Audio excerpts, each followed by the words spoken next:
Obviously, conservation is wise use, and there's no better form of conservation than legal hunting or trapping. There's something to be said about a trapper when you can get your target animal to step on that little pan. Always stick to the basics and don't quit. Those are the two things.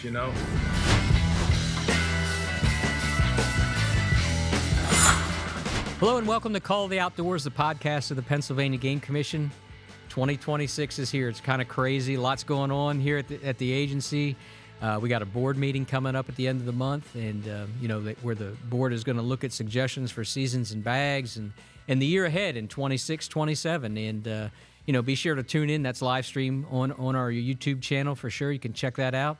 But we have a really special guest today to start the year off. An old friend of mine from back in the probably late 80s, early 90s, the person that really helped us start in video and television in my career back at Hunter Specialties, a gentleman by the name of Tom Miranda.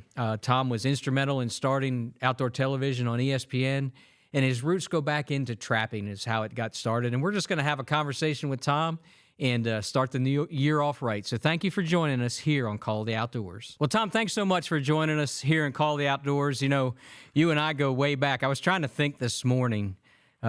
It's over 30 years ago that I met you and spent some time in Florida. I still have that Osceola that we got with Jim Conley down there in Central Florida. It sits in my office. It's one of my most favorite mounts that I have because we finished that Grand Slam on turkeys. But all that aside, I think that our audience out there here in Pennsylvania, trapping is still so big. And I want to talk about you and how you got started, and because it's been a heck of a ride for you, and you're kind of getting back to your roots, as they say. What I've been watching on social media this fall.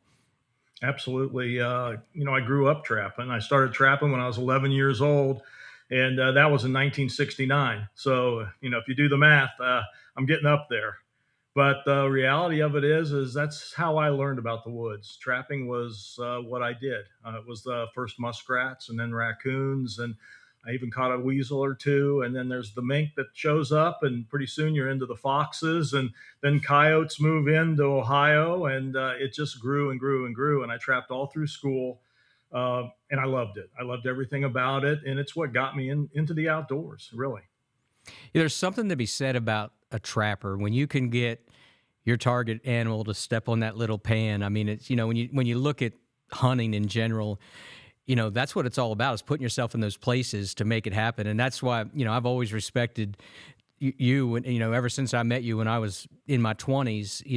You've taught so many people throughout this country. I mean, you were probably one of the first to do videos on trapping and how-tos that you still sell today, right?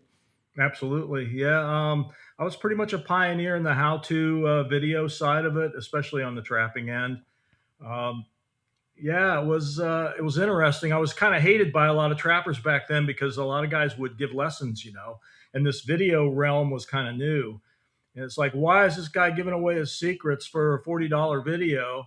In reality, they're getting $400 or $500 to get somebody to come for a week, or a couple days and get lessons. So that's kind of what I went through with that. But it was always about giving back. I've always kind of come from that side of it where, my dad taught me not to trap, but just to be a better person.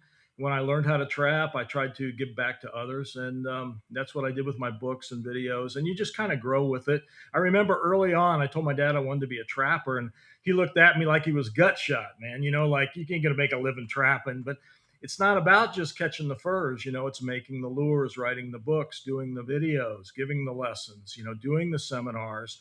And it's all that wrapped together that allowed me to make a living in trapping, and eventually became a government trapper. Eventually, I tell everybody, I bought my first Jeep with trapping money. I bought my first house with trapping money. I bought my first airplane with trapping money. I used to fly my trap line in South Dakota.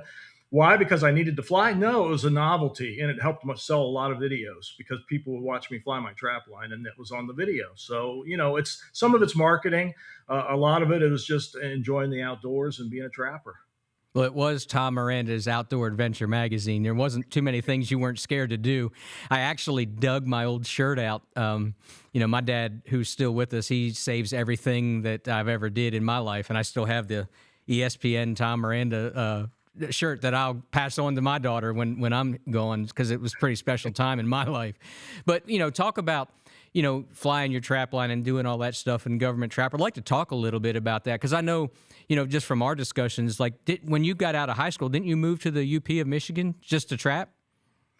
Absolutely. It was kind of a dream, to be a wilderness trapper, to go somewhere where there's just, woods and no electric, and the river, and, be a trapper like you'd read in the Fur Fish Game magazine.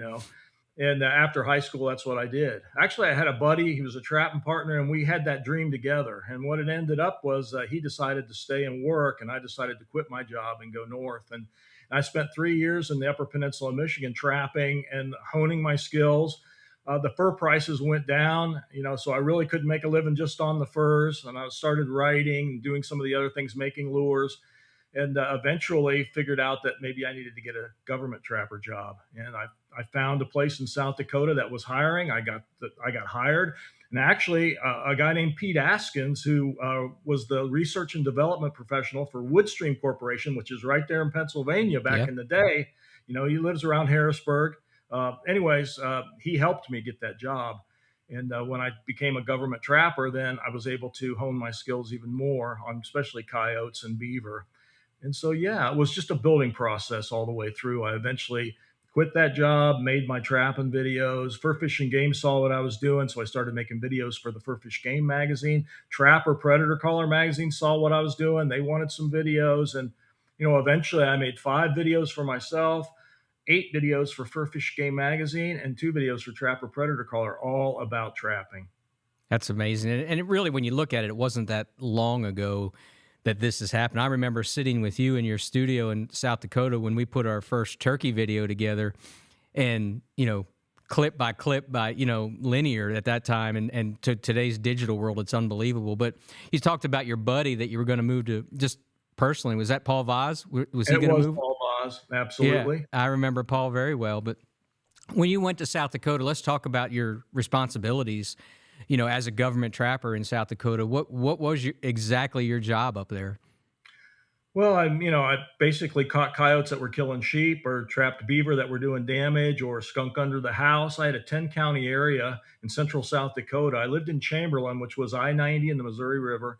And so, that's what I did. I had a secretary. The game warden's office was right across from mine, so I could keep an eye on him. You know how those game warden guys are. I'm kidding. Anyway, there's a whole bunch of we them were out always great. Yeah, I'm the trapper, so I'm the guy out at night. I'm the guy that's Right. out there in the dark running traps. But anyway, yeah, it was great. And I got damage complaints, so I went and did them, and I had that 10-county area. So that's how I did it. And, a lot of guys had their own snowmobiles, they had their own quads, but I got an opportunity to do a little aerial gunning early on, because out in South Dakota, you can den the coyotes, you can M44 cyanide the coyotes, you can snare the coyotes, you can trap the coyotes, or you can shoot them out of an airplane. Any way you can get rid of them, that especially if they're killing calves or killing sheep, that's what you did. And that was just part of the job. And out west, it's a totally different world. The landowners have large, huge tracts of land, and they control a lot of what goes on. And they affect politically what happens a lot in those states, like Montana and South Dakota, North Dakota, Wyoming. All those areas have government trappers or state trappers, or both. And that's what I did, and I really enjoyed it. It was a great, it was kind of a resume builder for me, because I had done the wilderness trapping, I'd done the farmland trapping, and now I'm doing the government trapping. So it was just one more, resume, one more box ticked off on the trapping. Right. And, obviously being in the industry as long as you have, you got to probably rub elbows with some famous people from our part of the world in Pennsylvania. When you look at some of the names, and do you have any fond memories of any of the, folks from around Pennsylvania that you've got to spend some time with in the trapping world? Well, trapper wise, Pennsylvania is, it's the place. The very first Trappers Association started in Pennsylvania. Okay. And, when you start talking about Stanley Hawbacker, these guys are somewhat before my time, but, that guy was the king of the cottage industry trappers. He had a lure line, he sold books, he did whatever it took to get people interested in trapping. And so A lot of the trappers, I mean, I was a really good friend with Bob Folkrod, and he's a Pennsylvania guy, and he was a trapper Sure. growing up, and he ended up being a big game hunter. So there's a lot of trappers, and we had mentioned earlier in this cast that, I think trappers make the best bow hunters. And I think that because of the attention to detail, the fact that, well, not only the fact that we got to go out there every day, rain, sleet, or shine, and run our traps, there's a lot of work ethic involved, but the attention to detail to see those little kitten mink tracks, or to know which tracks are which, what trails are which, where you set your traps, and how all that goes about. And yeah, you learn a lot. And that was the cool thing about doing the TV show. I had got to have Bob Folkrod on my TV show, and I learned a lot from him because he at the time he was a very well known bow hunter. He was a trapper, so he dotted the I's and crossed the T's on his bow hunting, and the opportunity to have Bob Folkrod on my TV show on ESPN was really great. Yeah, I remember those days well. And when you look at, I just happened to catch the Rogan podcast the other day, and obviously, he called you, or him and Cameron Haynes, they called you an OG, or you did lay a lot of groundwork back then. I still consider you, the person that's still out there doing it. Like I watched this fall, you spent all fall in some new territory. Let's talk about that a little bit. It looked like you had a good time up there. Well, I've done almost everything you can do with a bow and arrow in the last 34 years. I finished the North American Super Slam, and, then I finished the Safari Club World Hunting Award, and then the World Conservation and Hunting Award. Those are all very difficult things to get with a bow and arrow and film all the hunts. But I got to the point where, I wanted to do something a little bit different. I wanted to not hang up my bow. I'm not hanging up my bow for any way, shape, or form, but I wanted to do something different. And I kept coming back to my roots. It's like, man, wouldn't it be great to run a trapline again? And I had an opportunity to go to Maine several times to do seminars and other things about hunting and trapping. And I thought, this is kind of really nice up here. It's an easy flight from Florida where I live. And, it's really woodsy, and there's lots of different species of animals there because there's marten, and there's fisher, and there's bobcat, and there's coyote and fox and beaver and otter. There's just everything you want to trap.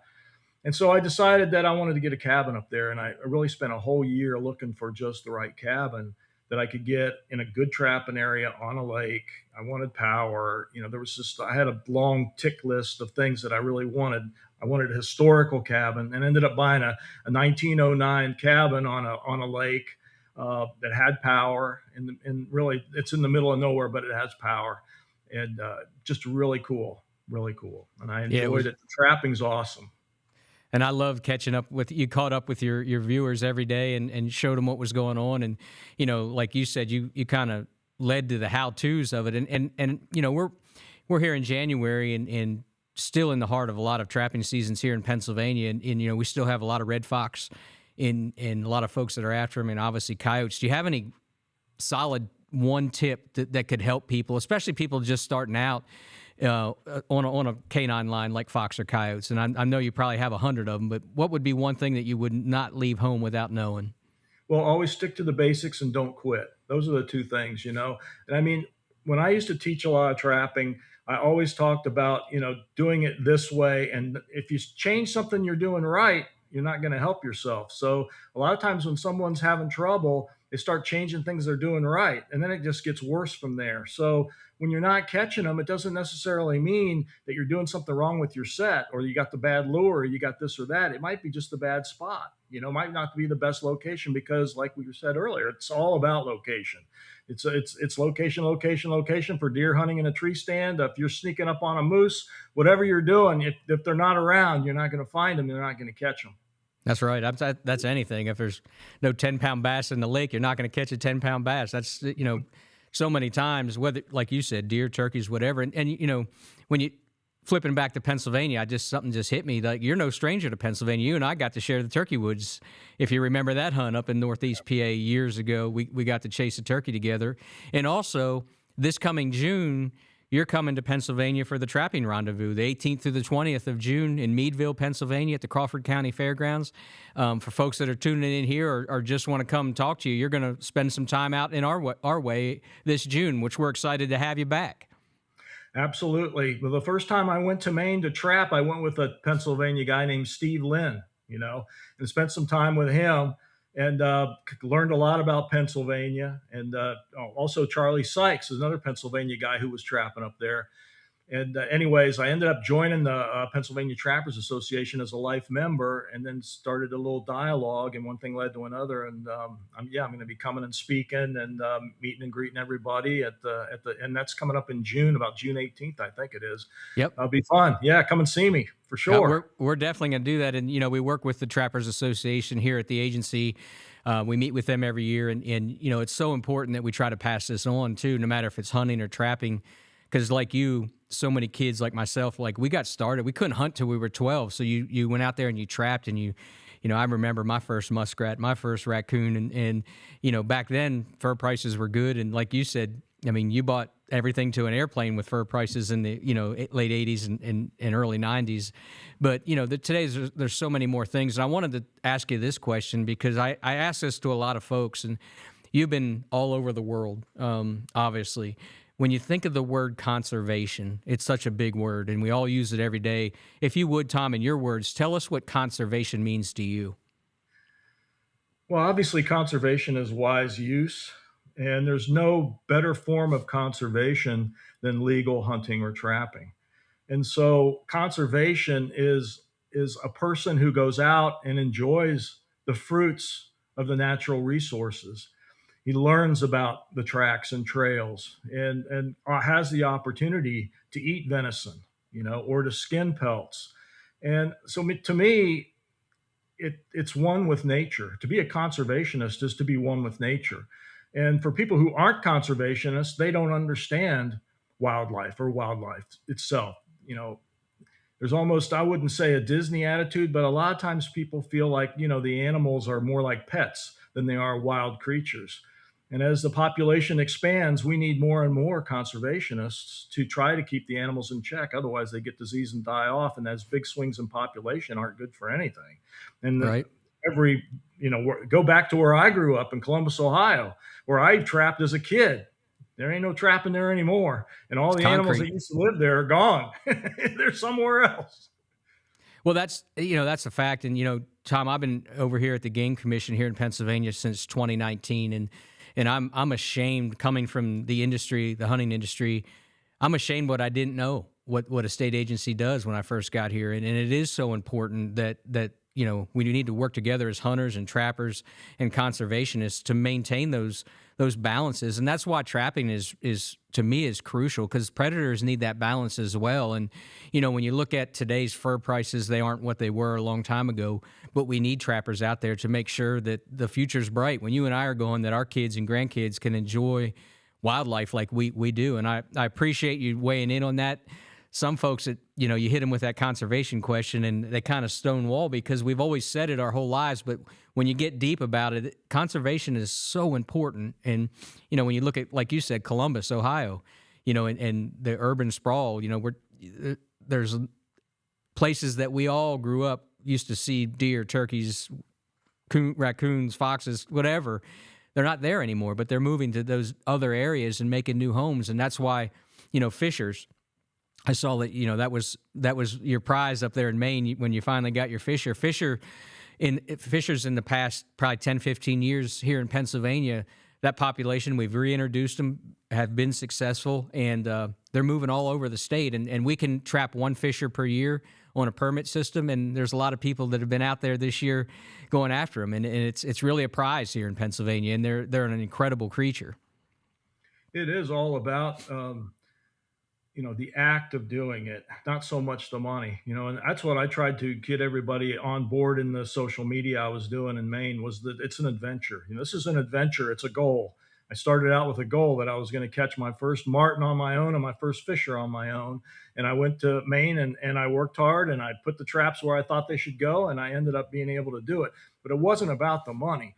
Of course, a lot of people that grew up through the fur booms of the late 70s and early 80s, when those were going on, they got addicted to a little bit of coin, because, muskrat was $8 or $9 or $10, a fox was $80 or $90, a bobcat was $600. I mean, things were worth a lot of money. And when you go back to late 70s or early 80s, a dollar was a dollar back then, Right. So, it's a big difference, but it's not about money. Is it it's like anything else, hunting. Everything's leased now.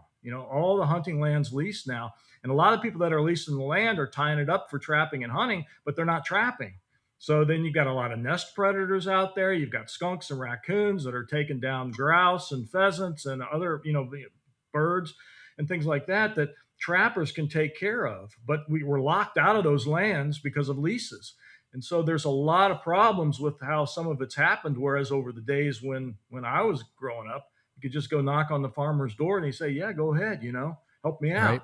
Take all the raccoons you can get, Yeah, that's true. I never thought about that. When you look at, here in PA, we're very lucky as a state. Our forefathers were smart enough to invest in land. We own, as a state agency of the Game Commission, just hunters' dollars. We own almost 1.6 million acres of public hunting and trapping. And then with our partners, in the state, we have darn near 4 million, 5 million acres of public hunting, kind of like Maine.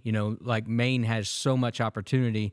The crazy thing is we have more licensed hunters here in Pennsylvania than Maine has people that live in their state. So we have a lot of people to get after it here in Pennsylvania. And when you do come here in June, I think you'll see that. I think that, the rendezvous that you're headed to is going to be well attended, and you'll see a lot of people that have a lot of passion about the outdoors here in Pennsylvania. Absolutely. I have a lot of followers from PA. They don't call it the Commonwealth for nothing, right? That's right. Tom, if people do want to follow along, let's talk about your, what you're doing on social media, your website, and, you might have other companies I don't even know about nowadays, because I know that you're into a whole lot of stuff. Yeah, no, I mean, it's always been TomMiranda.com. I have a lot of videos on there. I have over, I think, 800 and some videos on my website that you can watch for free. Most of them are old TV shows, the Dominant Bucks, the Whitetail Country, my shows, other shows that I produced are all on there. And of course, the social media. I'm known as Adventure Bowhunter. So if you go to type in Adventure Bowhunter on Facebook, and you'll find my, Adventure Bowhunter Official. You'll find me there. And I'm on Instagram as well. So I don't do all of them, or TikTok and all that. It's just me. I don't have a company doing it or anything. When you grow up trapping, you're your one man band. All those years I produced those shows. On most of the shows, I was the editor. If I wasn't editing, I was writing the scripts, or, I was going through and watching every show. We were producing 7 shows at one time out of my studio for ESPN. And I had to write all the scripts and be a part of it. So it was pretty crazy. Well, that's what a lot of folks don't realize, and I do, because I was in the middle of it for a long time. You not only wrote a lot of that stuff, you shot yourself. You were running the camera, you were editing. There was late nights. When you look at the groundwork that you laid, and I always say this on a lot of aspects, like that groundwork that you laid early on has made it easy for a lot of folks, because they don't realize the time and miles that you've put on just all over this country, all over the world, promoting conservation. If you had one or two favorites of your adventures through your life in the outdoors and hunting or trapping, Tom, would you be able to pick a favorite or two? Well, I always liked the dangerous bear hunting. So, Alaska is pretty dear to me. Of course, polar bears, and Alaskan brown bears and grizzly bears. And I've shot quite a few with a bow. And, it's a lot different than tree stand hunting for whitetails. You grow up in the Midwest, you're a tree stand hunter for whitetails. But if you're going to go after North America 29, you're going to hunt caribou or whatever, you got to get on the ground. If you're going to hunt elk, yeah, you can shoot one over a wallow. But if you're going to hunt elk, you're going to be on the ground. You're going to be trying to get in position. So learning the spot and stalk to be able to do the 29. It took me 13 years and 54 hunts to get the 29 and get all the kills on video. But so all of them are special to me. I have a bow hunting camp in Africa too. Africa's kind of special. I've been 64 times to Africa bow hunting. Wow. So that's a lot of air miles. But there's a lot of cool things to do over there, and you can learn a lot. One of the things I try to teach guys is that get out of your comfort zone and go try some of these other species, because it'll make you a better deer hunter. If you learn how to stalk, it'll make you a better deer hunter. If you learn, you can learn so much by just getting out of your comfort zone and go and try something else. And you can go to Africa and shoot 7 or 8 species in a 10-day hunt. And you could see 15 different shooter animals, in one day. Try doing that out of a tree stand in Pennsylvania or anywhere. Texas, Yeah. maybe you get away with it, but you know what I'm saying? That's you learn a lot because it's kind of force fed to you. You just get a lot more opportunities to have, to learn those things. Yeah, I always said, like, some of the best deer hunters that I've ever met came from the South, like Alabama, where they could shoot a buck and a doe a And day, those, and yeah, and you get good at something when you do it a lot. I mean, that's something that's cool. I love following your adventures, and folks that are new that probably didn't see the ESPN block. Let's talk about that, because when you talk about outdoor television. Back then, there wasn't Outdoor Channel or Sportsman's Channel, and I mean, you created that when it came to ESPN and Total Sports Network. Let's talk about how that all came about real quick. ESPN had been around. I think they started in '82, but '86 they started doing a little bit of outdoor TV, and in '88 it kind of really kicked in to where they were actually trying to do some sort of a block.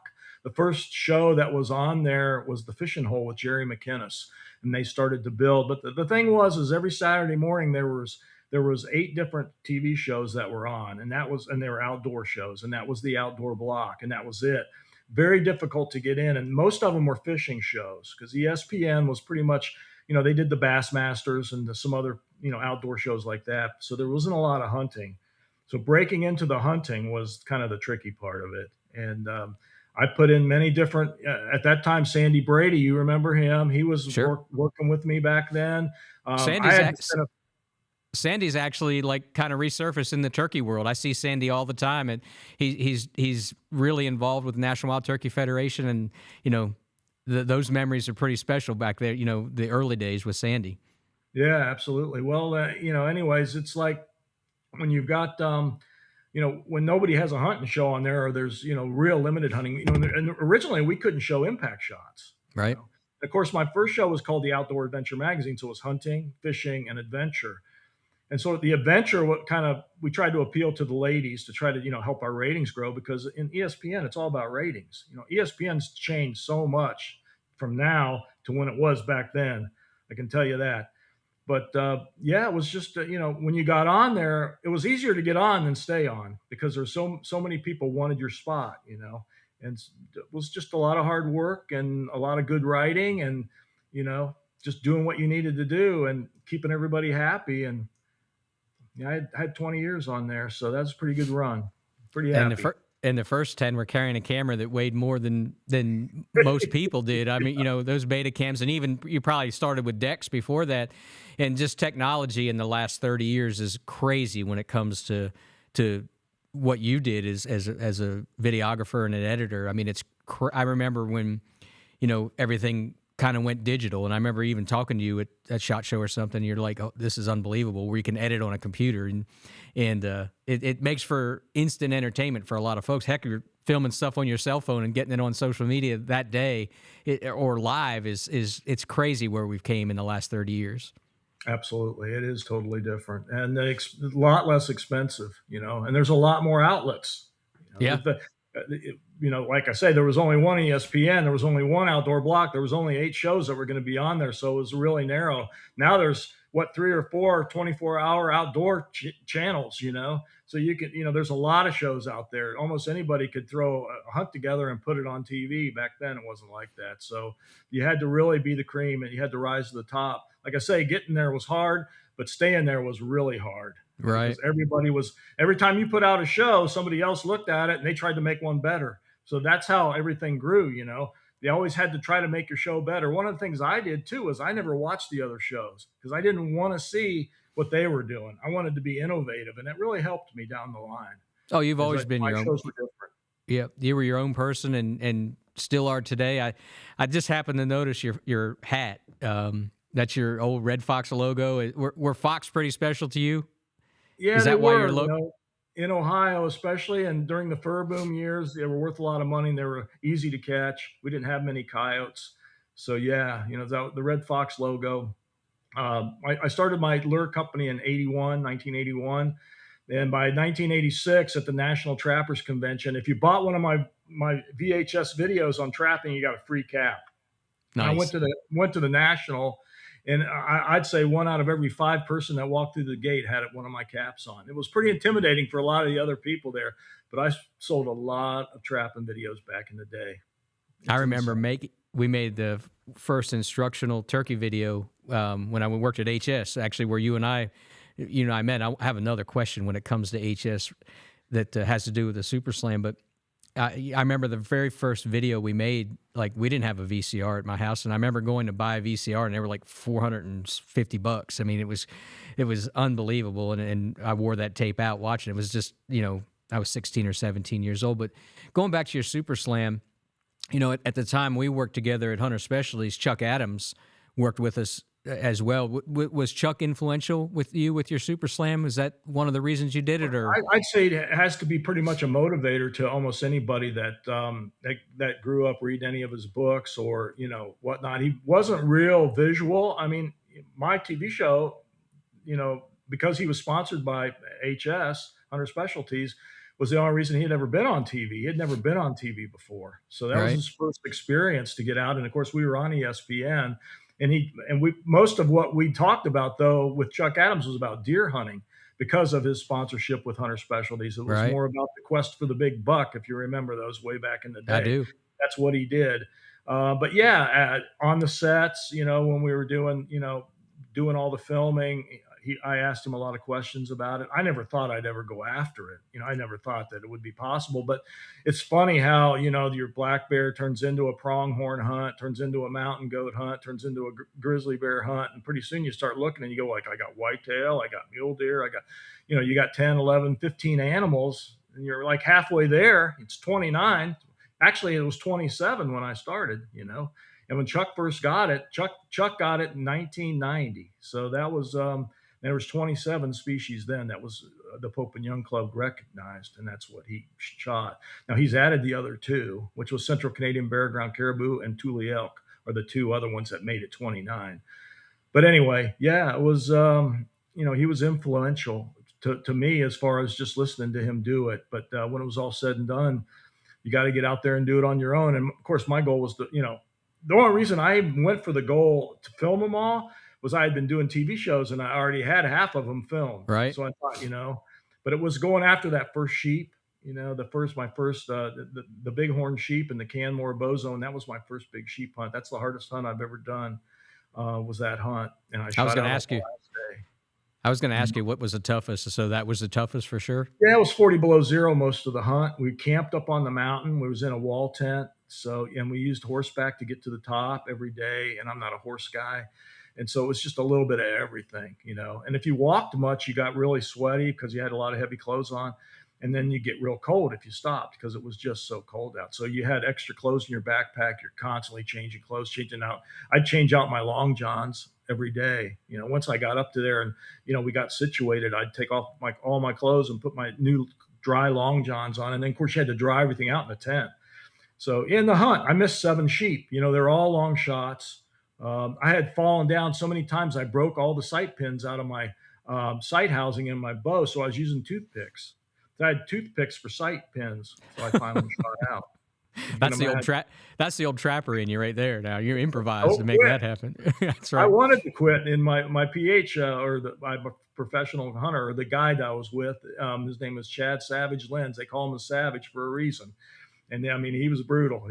We're going to the top no matter what. But he said, "Don't quit, man." I go, I don't want to quit, but this is the hardest hunt I've ever done. I thought maybe we can do it next year. He goes, "No better time than now. Don't quit." And that's the only hunt that I ever really wanted to quit on. And after that, it was all downhill for the Super Slam.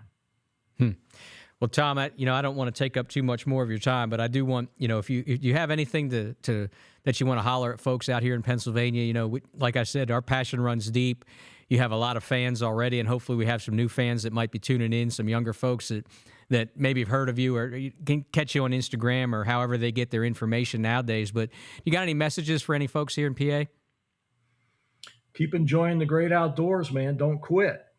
Just it's all about fun. It's all about learning. It's all about adventure. It's not about money. It's just about enjoying yourself, and conservation comes along for the ride. That's right. That's right. Well, great words, Tom. And, we thank you. If folks want to come see you in June 18th through the 20th at the Pennsylvania Trappers Rendezvous, you're going to be there. You're quoted as being a motivational speaker. So you will motivate a lot of folks to get out there, and whether it's trapping or hunting or whatever, encourage people to go out there this June. And as always, it's great to see you, old friend that you got to spend a lot of your time with when I was a lot younger. Taught me a ton about what's going on out there, and taught so many folks. And, from us here in Pennsylvania, thank you for what you do, Tom, every day. And, maybe one of these days, one of your PA buddies will drag you up, and you can film some episodes here in Pennsylvania, trapping, hunting. I don't care what it is. You got an open invitation here anytime, but I know you have a lot of folks that would love to have you up here, and we'd love to see you on your way through going to Maine sometime. There you go. Sounds good. Great to see you again, Matt. Take care, man. Yes, sir, Tom. You too. Thank you.